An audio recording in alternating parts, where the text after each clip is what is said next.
wouldn't let them go because we wouldn't have to get all these supplies and stuff like that, and they were for our whole entire company. I learned a lot working with them.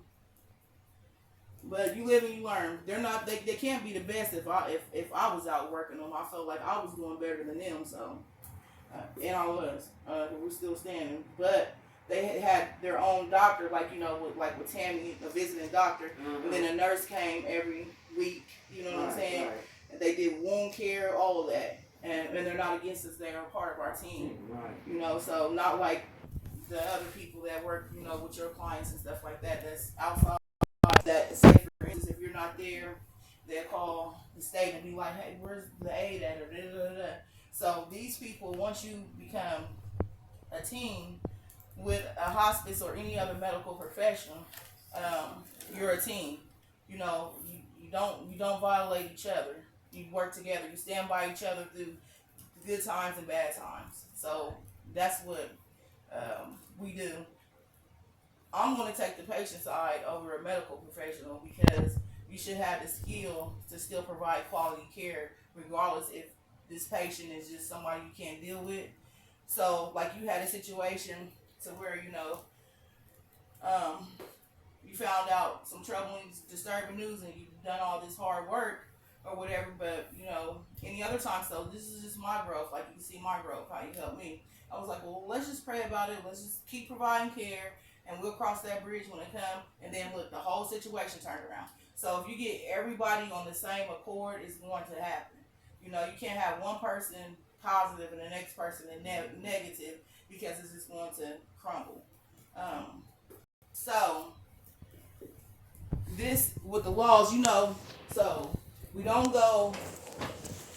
You got multiple clients. You don't talk about your other patients with the other patients, or even your co-workers. You only talk about anything to management, That's as far as it goes because you can't trust your co-workers. It's unfortunate that you can't. You're supposed to be able to, but you just can't trust them. And then that'd be liability on you when you engage in that type of behavior.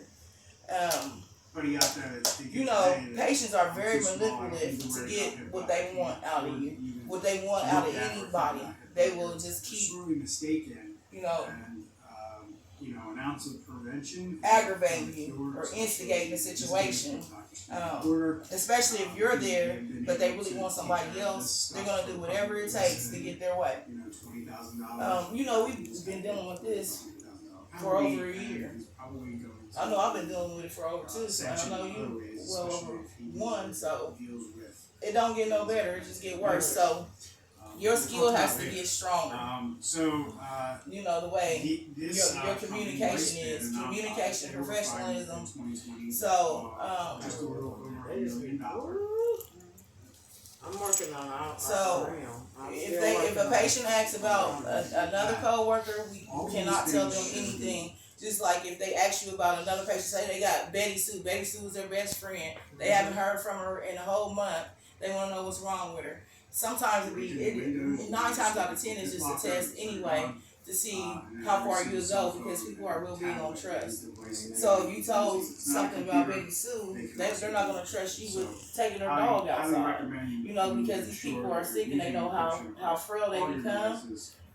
And they don't want to be putting stuff up because they forget so much and then they won't be able to find it, So this is why we have to really watch the way we present ourselves, and just you got to stay black and white. In the medical field, everything has to be by law only.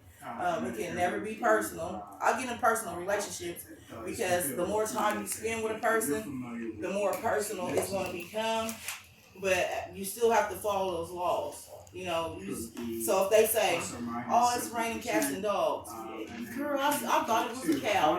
Just go along with whatever they say. Just manipulate the situation to where you don't fold. Because if you fold or break, that's just a sign of weakness, and nobody's going to trust you with their assets or their life if you fall into that hole. Based on how this works. And what you need to do is we need to do a security risk analysis. So you have to conduct. So we already talked about that.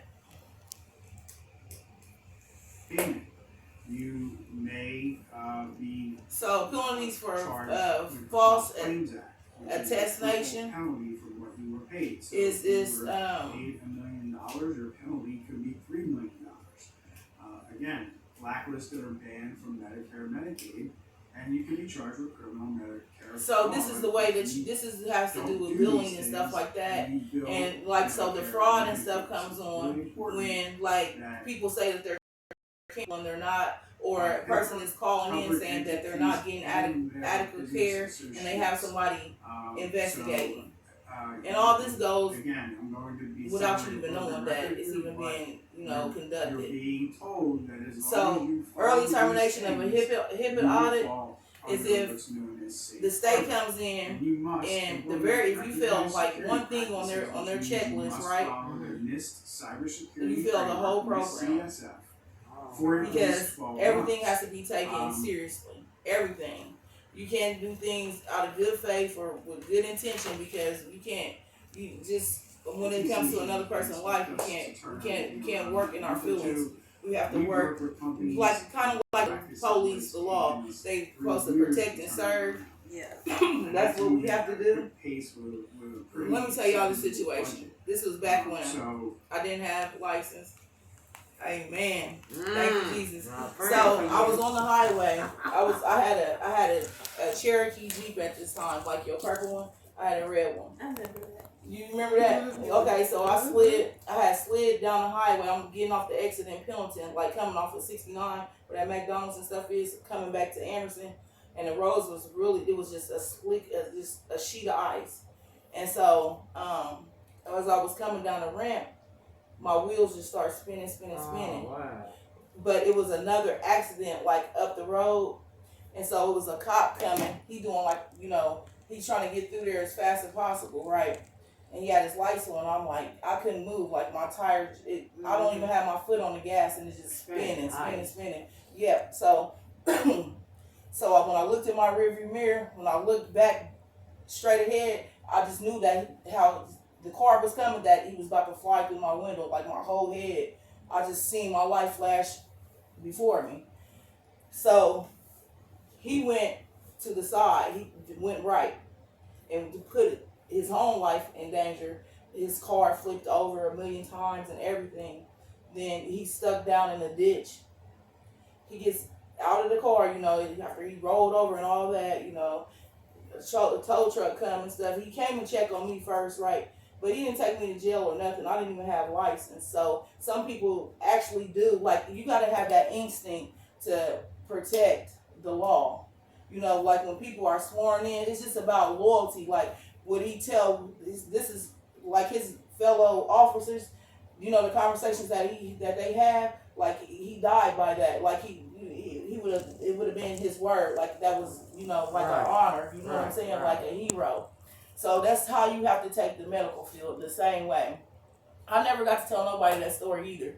But I didn't go to jail or anything. I didn't have a liquor license, and then like he went through all of that trouble. I didn't have no business out there on the road anyway. So, that's another testimony. So all people aren't bad people. Some people you can build the loyalty and stuff. You don't have to be with a person to be a team, like to have that support. Like when you pray for each other and stuff like that, you can be by yourself and the force is going to move you. So, he put his life in danger, just so he wouldn't hurt me. And I'm sure he was so furious at me, but he was more thankful for his life. Right. That he didn't even, get off into all that, because it had already happened. So, it was like a life for a life, a finger for a finger. Like, we both were okay. So, but I'm sure he had concussions and everything. His car just flipped.